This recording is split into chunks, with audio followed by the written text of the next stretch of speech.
O que é o namoro de corte? Eu não vou te dar a resposta que todo mundo dá, porque eu tenho um plot twist nessa história pra te contar. A começar do autor do livro Eu Disse Adeus pro Namoro. Vem comigo que eu vou te contar essa fofoca. Olá, crentes, webcrentes, pessoas normais. Eu sou Pamela Campos, historiadora da religião, e tô aqui pra te contar um babado sobre a cultura da pureza e também sobre o autor do livro Eu Disse Adeus para o Namoro. Vem comigo. Esse carinha aqui se chama Joshua Harris. E essa aqui era a esposa dele, Shannon Harris. Esse casal é responsável pela promoção, mais o Joshua Harris, né, da cultura da pureza aqui no Brasil. Se você lembra da febre do Eu Escolhi Esperar e tantos outros sites como Não Morda a Maçã, falando sobre sexualidade cristã e a ideia de se manter puro e casto até o casamento, muito provavelmente essas pessoas beberam dessa fonte aqui, desse livro que eu vou mostrar pra vocês. Eu Disse Adeus ao Namoro, uma nova atitude em relação ao romance do Joshua Harris, publicado originalmente em 1997. Só pra vocês terem uma ideia, eu tenho 27 anos e quando esse livro foi lançado lá nos Estados Unidos eu tinha 1 aninho de idade, tá? O nome original, se eu não me engano, é A Kiss of Goodbye by Dating, alguma coisa assim, tipo um beijo de despedida ao namoro, né? Mas foi traduzido como Eu Disse Adeus ao Namoro. Agora, o que esse cara tem a ver com o namoro de corte?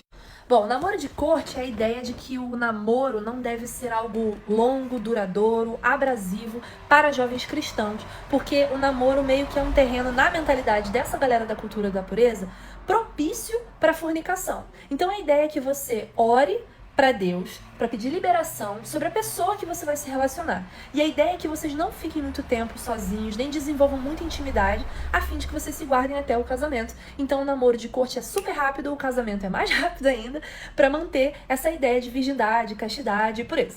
Só que, meus amigos, a ideia começa a ficar cada vez mais interessante quando Joshua Harris, que era pastor de uma rede chamada Sovereign Grace, se eu não me engano, que é uma igreja gringa, mega church dessas super famosas, Pique Hillsong, tá ligado? Entra numa onda de escândalos sobre abuso sexual e assédio, né? Por quê? A gente está falando de uma igreja que defendia muito a ideia da teologia complementarista. Se você não sabe o que é isso, pode ver aqui no meu perfil que eu já falo bastante sobre esse tema tem um tempo. A teologia complementarista ela é embasada a partir de uma interpretação dos textos de Gênesis sobre a função social do homem e da mulher, que são iguais perante Deus, mas que possuem papéis diferentes e que a mulher deve total submissão e restrita aos homens. Ela era defendida por teólogos conservadores super conceituados aqui na cena evangelicalista brasileira, como por exemplo John Piper, o Tim Keller que faleceu recentemente e também Augusto Nicodemos e companhia. Qual é o perigo dessa ideia da teologia complementarista? Ela faz da mulher um acessório da vida do homem. Então, a vida da mulher passa a girar em torno do marido, do pai, enfim, dessas relações de hierarquia masculina. Dentro da teologia complementarista, mulheres são proibidas de ensinar a homens, mulheres não podem pregar, não podem ser consagradas ao pastorado e devem manter uma vida de modéstia, pureza, recato, e a sexualidade só está disponível no casamento em benefício e prazer ao homem. É claro que muitos dos teólogos complementaristas não vão dizer que são machistas, que eles também vão defender aí a ideia de que o marido deve se doar à sua mulher como Cristo se doou à igreja, mas na prática, quando alguém tem poder sobre a vida do outro, principalmente numa ideia de hierarquia, a violência de gênero costuma aparecer. Então, isso reflete uma lógica de inúmeros relacionamentos abusivos, casamentos onde a mulher é praticamente anulada e a vida dela é totalmente sacrificada em prol da família, dos filhos e da igreja. Então, até aqui você já entendeu que o Joshua Harris, quando ele tinha 21 anos, lá em 97, ele publicou esse livro que virou uma febre no mundo todo e foi um dos grandes embaixadores da cultura da pureza no mundo.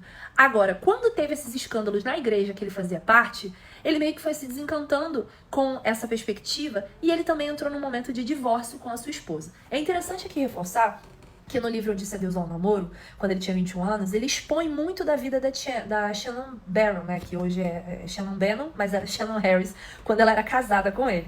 Porque a Shannon, ela era uma adolescente normal, ela não cresceu em berço cristão evangélico, a mãe dela era católica. Ela detalha isso muito bem numa entrevista que ela deu recentemente num site. Agora eu não vou lembrar o nome, mas se você jogar o nome dela no Google, você encontra essa entrevista traduzida. E ele meio que pintou a imagem da esposa dele na época como se ela fosse totalmente devassa, para reforçar esses argumentos de pureza e de castidade sexual.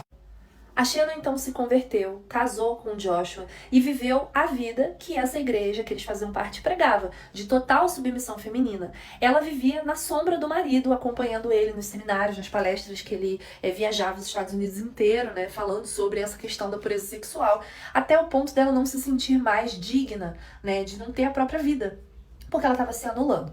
O casamento deles então entra em divórcio e agora que vem a parte mais interessante.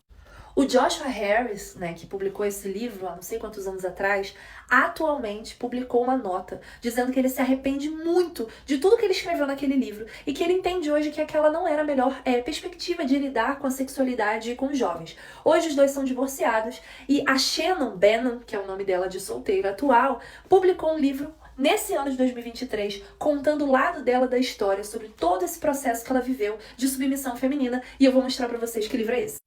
As Mulheres que Eles Querem, da Shannon Harris, né, que ela mostra toda essa desilusão sobre o mito da boa mulher cristã, vai contar com riqueza de detalhes como que toda essa violência que ela sofreu pela teologia complementarista durante o matrimônio dela com Joshua Harris danificou a própria identidade dela e a maneira que ela se relacionava espiritualmente, né, com essa ideia de que ela tinha que se anular e viver em função do marido. Hoje os dois são contra essa visão. O Joshua não é mais evangélico, né, ele se desligou das instituições religiosas, não se considera mais um evangélico e está vivendo um outro momento da vida dele. E a Shannon fez esse livro maravilhoso, elogiado inclusive pela Beth Allison Barr, que é uma teóloga e historiadora medievalista, que eu já falei dela aqui no livro A Construção da Feminilidade Bíblica. Então, assim, eu tô ansiosa para que esse livro chegue logo no Brasil pra gente poder ler. Infelizmente, até agora a gente só tem a versão dele em inglês, mas para você ver, até os próprios embaixadores dessa ideia de namoro de corte, de repressão sexual, não acreditam mais nisso. Estão escrevendo e promovendo textos que combatem essa visão. Então não faz sentido nenhum a gente em 2023 continuar nessa narrativa de que a repressão é a melhor maneira de lidar com a sexualidade dos nossos jovens e adolescentes dentro da igreja. Era isso que eu queria trazer pra vocês. Então, se você acha que isso é útil, já salva esse vídeo, compartilha com a galera que ainda tá nessa visão de repressão sexual e me segue aqui pra você aprender mais sobre a história da igreja e os movimentos da cultura pop evangélica.